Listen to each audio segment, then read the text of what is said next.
Bob Herbert's OpEd.tv is made possible in part by the CUNY TV Foundation with the support of Ann Ulnick.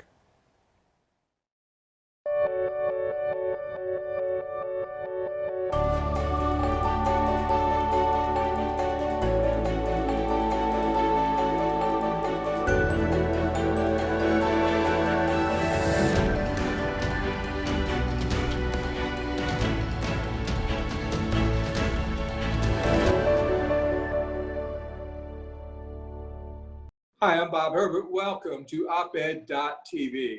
The latest news on the climate front has been ominous indeed. In addition to wildfires, historic flooding, and life-threatening heat waves here and in other parts of the world, recent scientific reports are pointing to worse catastrophes to come. Lives are being lost, and colossal levels of destruction are already underway. What can we do to mitigate future outcomes? I'll talk about that with my guest, Dr. Robert Kopp. He's the director of the Institute of Earth, Ocean, and Atmospheric Sciences at Rutgers University, and one of the lead authors of a key report from the UN's Intergovernmental Panel on Climate Change. Dr. Kopp, welcome. Thanks for coming in. I appreciate it. My pleasure. So let's start with you bringing us up to speed. What's the most important thing for the non-scientist, the layperson, to understand about these latest reports on our changing climate? Sure. So the report I was an author on is one of a series of reports that is coming from the UN Panel on Climate Change, the IPCC. And so this first report, which came out in August, looks at the physical science of climate change. And I was one of the 234 lead authors on that report.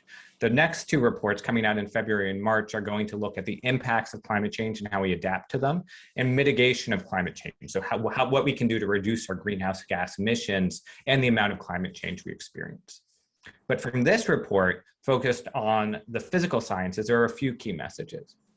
One, and it should be no surprise to anybody, right, that is that the world is warming. We're experiencing climate changes that are widespread, that are rapid, that are intensifying. You really just need to look at the newspapers to see that in this past summer. And these changes are unprecedented in thousands of years, in some cases in hundreds of thousands of years. And since the last major IPCC report came out in around 2013, the evidence tying not just the sort of large-scale global changes, the global warming to human activities, but specific changes to extreme weather events has strengthened. So at this point, there is good evidence where we can point to heat waves, we can point to intense rainfall, we can point to droughts, and we can point to coastal flooding and point to how human activities have made those worse. Some of these changes are effectively irreversible, right? There's no going back from them. But we can slow how much they're getting worse. And in some cases, we can stop them from getting worse. And in some cases, we can reverse these changes. But the way to do that is to stabilize climate change. And in order to do that, we need to get global carbon dioxide emissions to net zero. So we should not be putting any more carbon dioxide into the air than we're taking out through things like expanding forests or technological methods. And we need to do that really rapidly if we want to hit the 1.5 degrees Celsius or even 2 degrees Celsius goals that the nations of the world agreed to into the Paris Agreement. To have a pretty good chance of limiting warming to 2 degrees C, where we need to be getting to global net zero emissions around the middle of the century. So you just mentioned the 1.5 degrees Celsius, which has been a goal of scientists. And that's 1.5 degrees Celsius of increased warming since the pre-industrial age. We are now at, if I have it correct, we're now at 1.1 degree Celsius and rising pretty rapidly. And it looks like it's going to be quite difficult to meet the 1.5 challenge. If we blow past that, what are the most significant implications of that level of warming? If we get somewhere between 1.5 degrees Celsius and let's say 2 degrees Celsius of warming between now and the end of this century? Sure. So first of all, let me just modify something you said, right? This isn't a scientist goal, right? This is something that the nations of the world have agreed to in the Paris. Right.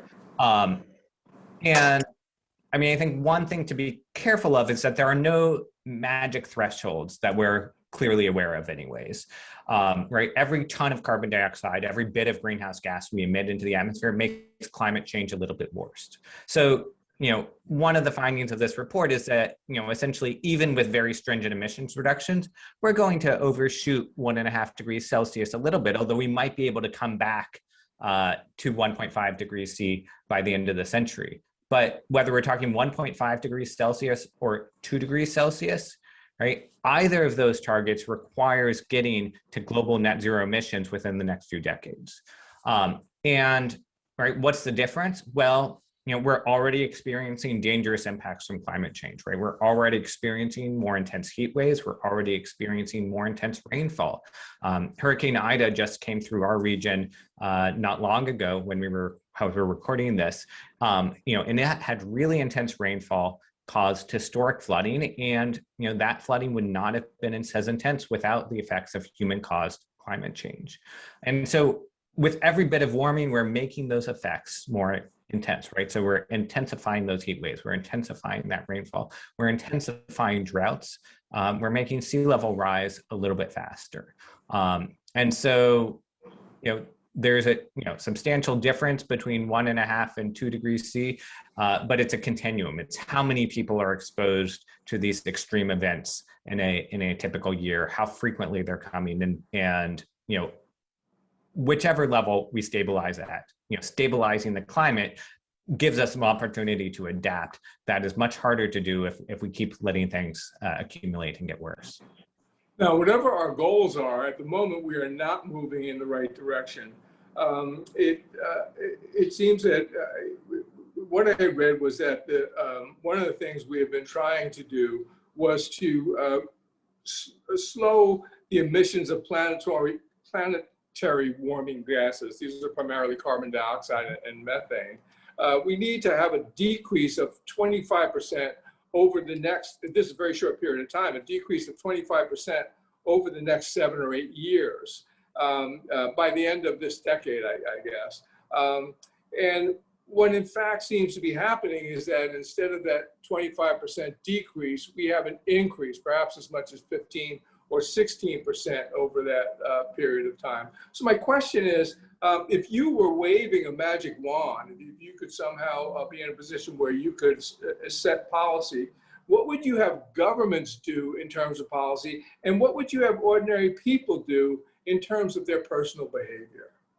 Yeah, so let me just frame that a slightly different way, right? So let's just think about that 2 degrees Celsius target. Now putting 1.5 degrees Celsius to the side for a moment. If we want to have a good chance of limiting global warming to 2 degrees Celsius above the pre-industrial, that means we have to limit the total amount of carbon dioxide we emit from now into the indefinite future to about 1,200 billion tons, right? And right now we're emitting about 40 billion tons a year, right? So if we just stabilize emissions at their current level, we run out of our carbon dioxide budget in about 30 years, right? So that gives you a sense of the timescale. If we're talking about 1.5 degrees C, that budget is around 400 to 500 billion tons, right? So we got about a decade's worth of emissions left if we want to do that, right? So that should give you a sense, right? If it takes 30 years, at the current levels, if we want to get to 2 degrees C, then, if you think about that downward trajectory, we might be able to get, by getting our emissions down, we can get a couple extra decades to get to net zero. But, we have a finite budget if we want to stay under these targets. So, the basic message of the science, the basic message of the report on this topic is that to stabilize the climate, we need to get global carbon dioxide emissions to net zero and sharply reduce emissions of other greenhouse gases. One of the biggest consequences, and you've already mentioned it, one of the biggest consequences of global warming is sea level rise. And I think former President Obama has said that we are seeing the fastest rate of sea level rise in nearly 3,000 years. If I understand this correctly, most of that rise has been in recent decades. It has not been a steady rise over that long period of time. But put this amount of sea level rise that we are experiencing into a context that's reasonably easy for the ordinary person to understand and explain why this is happening, and why it's so important, why we need to pay so close attention to this. Yeah, so when President Obama said that, he was actually quoting work we had done at Rutgers, and yes, that's in fact the IPCC report, with a few more years of additional research, confirms that the rate of sea level rise over the last 100 years is faster than any time in at least the last 3,000 years. And why is that? Well, it's because we're warming up the planet, we're trapping heat, so the oceans are becoming warmer. So the water in the ocean is expanding. Ice sheets and glaciers are absorbing heat as well, so they're shrinking. And so we've seen a pretty steady acceleration in the rate of sea level rise over the last half century. So from 1900 to 1970, the rate of sea level rise was about 1.2 millimeters per year, right? So that's roughly about half an inch per decade. Since 2006, the rate of sea level rise has been closer to 4 millimeters per year, so almost 3 times faster. And over the last 20 years or so, that increase has been dominated by an accelerating loss of ice from the ice sheets in Greenland and Antarctica. So what's the consequences? Well, as the oceans creep higher, it takes less extreme high tide to cause tidal flooding. It takes a less extreme storm to cause a storm-driven flooding. When a strong storm comes through, it causes more extensive flooding because it's coming from this higher base level. And so, all of these are things that we've seen. And just as one example from my own region, so if we look in New Jersey, the sort of tidal flooding, high tide flooding that used to happen once every year or two in the 1950s is now happening along the Jersey Shore closer to about 10 days a year. And looking forward just a few decades, right, you expect that to become an almost daily occurrence, just based on the steady creep of the sea level upwards, driven in our region partially by natural factors, but by this accelerating human-caused contribution as well. I should mention that when we're talking about sea level rise, that you are one of the world's experts in this area. And different people in different parts of the world will be affected in different ways by the rising seas. Obviously, those along the coastlines will feel the harshest effects. But can you identify a few areas, or even perhaps a few countries which are among the most vulnerable to sea level rise? Yeah. So I mean, it shouldn't be a surprise to anybody if you think about it, but where you have low-lying coastal cities, right? That's where you're going to have the most impact from sea level rise. So in the U.S., right, New Orleans is not only a low-lying coastal city, it's also in an area where the land is sinking quite rapidly, and so they're already, Louisiana, the boot that you see on your map is no longer there, right? It's Wow. It's huge amounts of land. But if you look at New York, New Jersey. You look at Boston, you look at most of our coastal cities in areas where you don't have, high, a lot of topography, right? These are vulnerable areas, Miami. But, where are the most vulnerable area, the most people in vulnerable areas? Well, I'll be honest, it's where most of the people on the planet are. So if you look at South Asia, Southeast Asia, East Asia, right? So places like the coastal cities in India and China and Vietnam, right? There's very large populations there in vulnerable areas. And I think one important thing to keep in mind, particularly if you're thinking about, lower income parts of the world, is that, we have more opportunities in high income parts of the world to spend money to solve the problem. And this is true of coastal adaptation, but it's also true of, say, the effects of heat wave, right? We've done some work in my collaboration, the Climate Impact Lab, which is a partnership with Berkeley and Chicago and Rhodium Group, looking at the economic costs of climate change. And if you look at the human health effects, right, what we project based on how people respond to human health, to the heat waves and cold waves, in terms of mortality, what we see is that looking forward, right, the wealthy areas of the world can largely spend money to limit the health effects, whereas in the poorer regions of the world, right, people die from this. Not an absolute, it's a continuum, but this general principle is that, you know, if you have wealth and you have functioning governance systems, and you know, we might question sometimes how in the United States where we are on that last bit, but if you have wealth and you have functioning governance systems, you know, a lot of these adaptation challenges can be manageable. But if you don't have that, right, they turn into, you know, just unavoidable suffering.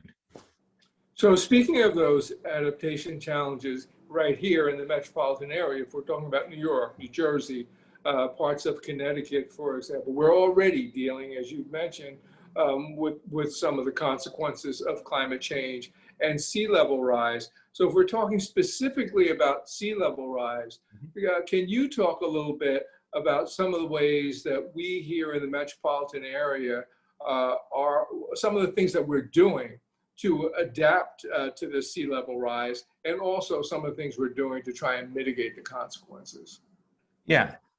So, you know, in your coastal adaptation toolkit, there's a few basic strategies, right? So one sort of strategy is just to ignore the problem. And, you know, My strategy. right. And well, and let me be perfectly blunt, you know, we do see some things that are effectively that. You know, we have a lot of adaptation programs going on, but we're continuing to see enhanced development in vulnerable coastal parts of our region as well. As one example, there was a study that Climate Central did with Zillow a few years ago showing that there's been about an order of magnitude new construction in New Jersey after Sandy in the coastal floodplain relative to buyouts of people in that area. So there is the sort of strategy of just ignoring the problem. But putting that aside, well, what can we do? Well, there is accommodation, right? How do we make our communities more resilient to more frequent and expansive flooding?